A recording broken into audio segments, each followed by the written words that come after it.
Hey guys, just a quick market update for you here. We've actually got an alert going out for everyone who's been following these videos. As you'll remember, we went to cash back in October 22nd, and of course that was right here on the weekly chart of the S&P 500.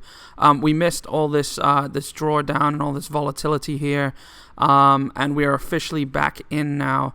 Another bull run on the cards for us.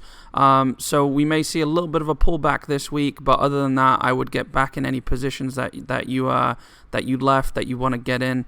And this thing is back on. Now, what we're looking at here, we're looking at 4 different signals that Jim came up with himself over 35 years of back testing, and it's proven to work over and over again.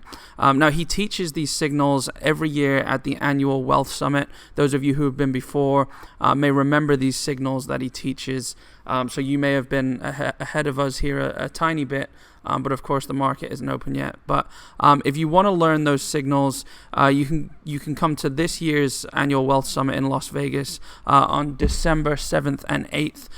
If you'd like to book your early bird ticket, which is open for another couple days here, you can go to www.annualwealthsummit.com and claim your seat and learn how to use the system. Once again, the bull rally is back on here, and we're good to go to get back into those trades. I'll talk to you soon.